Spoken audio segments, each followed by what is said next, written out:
My name is Nikki. I'm an English makeup artist and I live with Carlo and our daughter Sky in Positano, Italy. Our house is far from the road but surrounded by fruit trees and olive groves, and we grow our own food. We'll show you what it's really like to live on the Amalfi Coast. Subscribe and welcome to the Positano Diaries.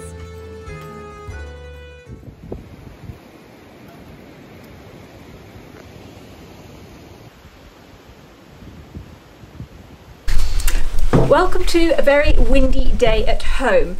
It is the perfect day to stay at home and cook. So today we're going to start our experiment of feeding ourselves with only food that we have grown here or that we have swapped with friends and neighbours. So nothing imported, nothing packaged, and nothing artificial.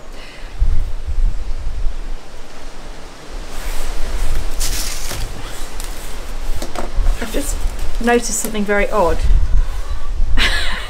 How have we got a white egg? Carlo? Yeah? Come mai c'è un uovo bianco? Hai visto? Ma da dove è uscito? Dal culo della gallina? Davvero? Sì. Che strano. No, l'ho fatto io, l'ho fatto stanotte. Ho fatto un uovo bianco. How bizarre. Sì, è strano, eh? Very strange. È molto più grande degli altri, hai visto? No? E sembra più grande. No. Ho impressione. Le cose bianche sembrano più grandi. E quindi adesso è sempre più grosso con questo. Sì. So, I think to start off with, I'm going to go around and make an inventory of what we have, so then I can plan my meals. Come here. What are you doing on the table? No, ma... How strange is that? So we've got a little freezer in Carlo's man cave over there. I'm not sure what's in there, so I'm just going to go and control that. Ah, questo è meraviglioso. Guarda che colori. We've got some green beans frozen from the summer. We've got some more green beans frozen from the summer. These are local flying squid, so we won't use them now. A load of bagels, but these come from Rome, so they have been transported. So unfortunately we can't eat those today. And in here we have more green beans. We have some frozen red peppers, some borlotti beans from last summer, and this is spinach, and it's already been cooked and frozen in cubes. That's spinach from the greenhouse. The pumpkin that I made the other day that I'm now scared to use because somebody mentioned that putting garlic in a jar may cause botulism, so I'm too scared to use that now. And we have a very suspect jar. Apparently this is sun-dried tomatoes, and the oil seems to have gone a bit odd, so I don't think I'm going to be using that. Back outside now. I'm going to wander around the garden and see what we've got that is edible and ready to be picked. Tuscan kale. We've still got quite a bit of broccoli. These giant lemons can be cut up and the pith can be put in a salad.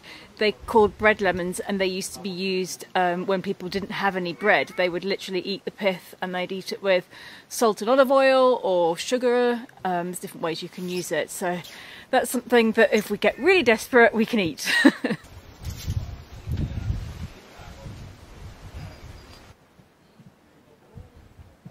Still got plenty of lettuces and plenty of curly kale. Fruit-wise, we don't have much left. Couple of windfalls, that's about it. Still got a crate full of potatoes, a little bit old, but they're still edible. And plenty of preserved canned tomatoes from last summer.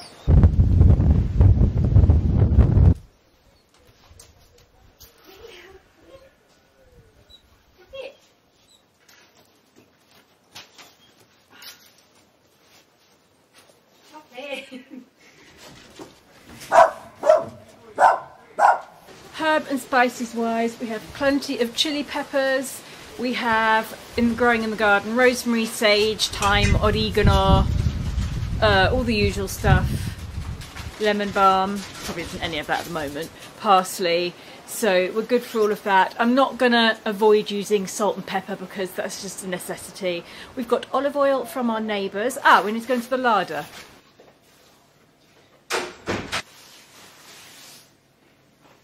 Welcome to my larder. Right, in here we have quite a few things that we have preserved or that have been made locally. Like, for example, a little bit of olive oil, which is from my neighbours. You saw him pressing these olives back in November, I think. It was in a vlog. And we have our canned tomatoes here. We also have canned red peppers, which Carlo and I did at the end of the summer. Eggplant in oil. And some capers. I think Carlo's cousin gave us them. Some more green beans. We've got green beans to last forever. Kit's figs. We have 3 jars of home bottled tuna. Some of them are from Carlo's cousin Pepe, and some of them are from a lady who lives in town who gave them to Carlo. But these are locally caught and bottled at home, so these are good to go. A very small jar of red chili pepper jam, which could be lovely with cheese, if I can get hold of any locally made cheese. Onions, potatoes, and lots and lots of jam. There's orange jam and apricot. There's actually some of my dad's lime marmalade here, but that's made in England, so I can't have that. And there's a big one of fig jam that we're saving there. Okay, now I have a list of what I have a better idea of what I can do. I think the first thing I'm going to do is take the borlotti beans out of the freezer and start cooking them. Hola. I have to be quiet now. Yeah. Sky's having a Spanish lesson.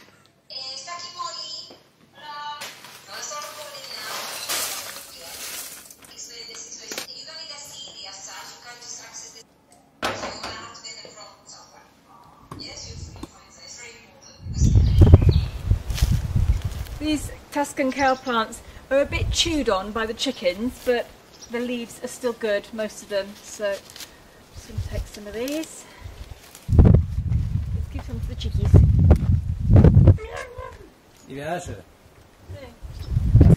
Come mi piace mangiarlo? Hey, Ma. Qual è il problema? Okay, the problem is that I can't get out. I can't.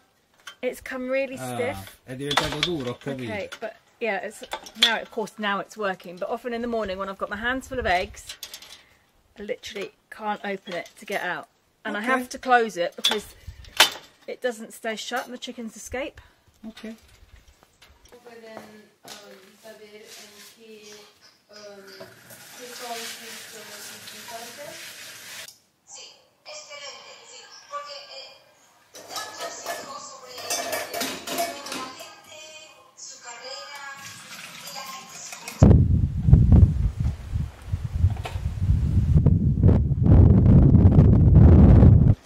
Questo qua basta spingere un po' di più, si incastra, si mantiene chiuso senza usare questo, capisci? Okay. Poi per aprire basta che lo tiri un po' e si apre. You never told me that.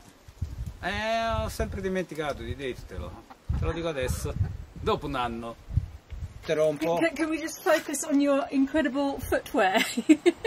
Dopotutto lavoro in un cimitero, no? Qualche teschio ogni tanto me lo devo portare appresso.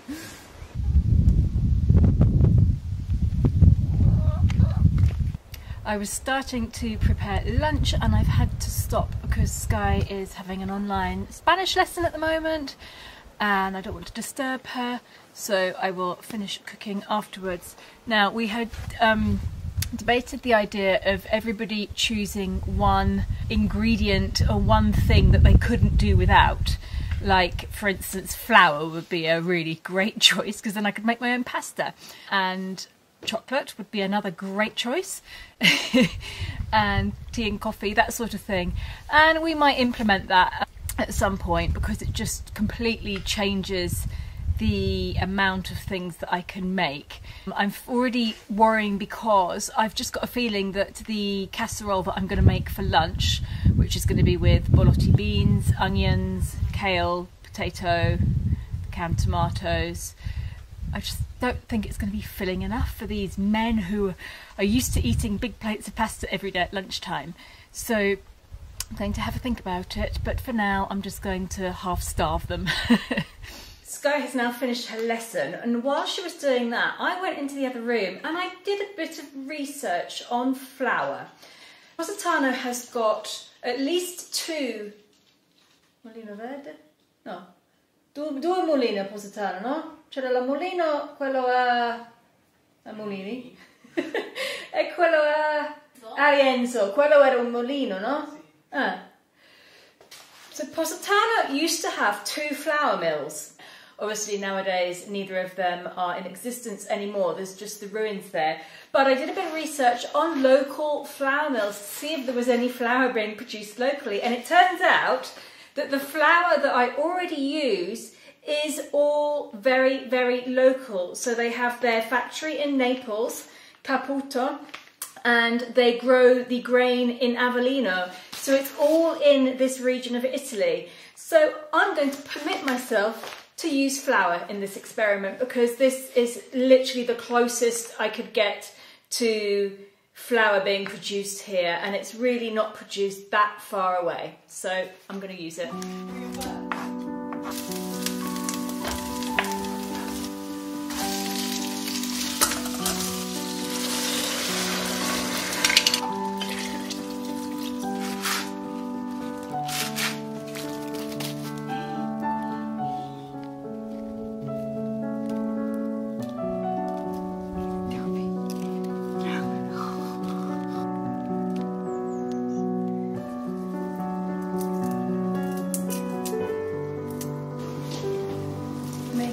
Kale chips, so we've got a snack.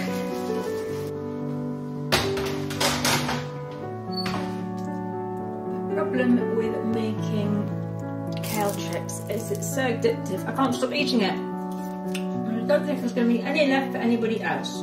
Might not be the best thing ever, but it's edible. Fish in inglese, delicious. No, è buono, davvero. Non ti sto facendo I complimenti. Tutto vero, è buono. Okay, so that was lunch. I must admit I was a bit unsure at a certain point because I sort of lost focus on what I was doing. I forgot that I was making a meal that was completely self-sustainable out of what we have grown and preserved ourselves. And I started worrying that people were going to criticise the recipe because it wasn't a proper Italian meal and you wouldn't put that together with this and those two things don't go. And I started sort of losing hope a little bit. But after the meal got eaten up and everybody ate it, I realised that it was my fault and I forgot what I was originally setting out to do.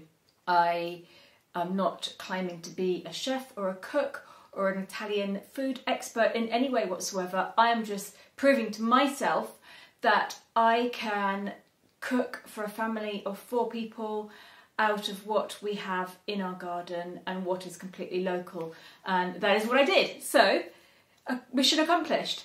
Now we just have to get through dinner. And I think that's going to be fairly easy. But I think we're going to be pretty hungry still, so I need to get cracking on that. It's hard work, you know, going around picking all this food and then cooking it all. I mean, it's pretty much taken up a couple of hours to get it all done, filming it while I'm doing it as well.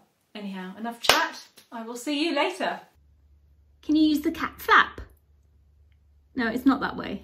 No.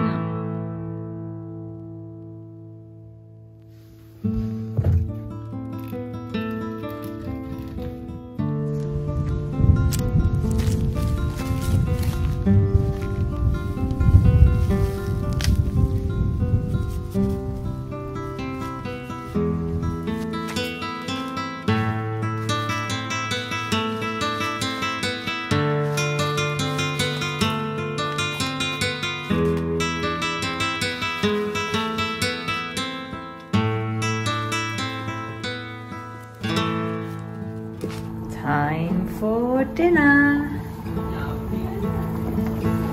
Guess what I'm making?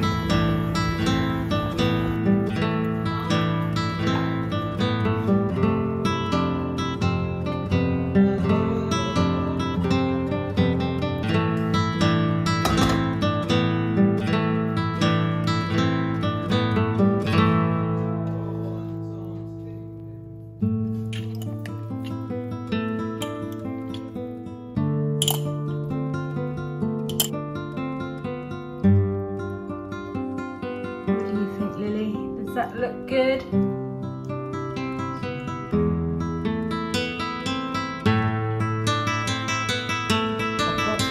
Che bello. Nico, che ne pensi di questa cena? Ho fame. Hai fame? I'm hungry. Hungry. I'm Ungheria. Hello, it's the next day, and as usual, by the end of the evening I was so exhausted with everything that I'd done all day that I forgot to finish off the video. So I thought I would do a quick roundup here. So the salad went down really well, everybody enjoyed that, but I will admit we did eat chocolate afterwards. Everybody wanted something sweet to finish off the evening, which is pretty standard in this house, I won't lie. And we ended up making some fudgy chocolate brownie cookies.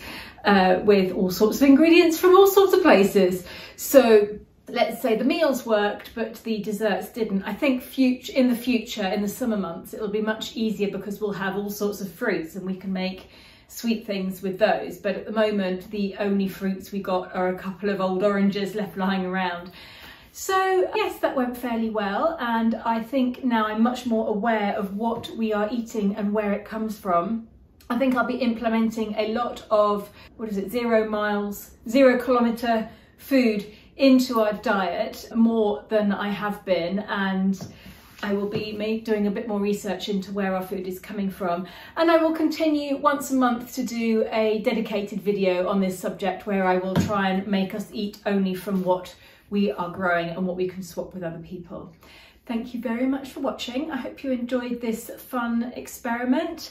And I hope I haven't left you too hungry and I will see you in the next video. Bye.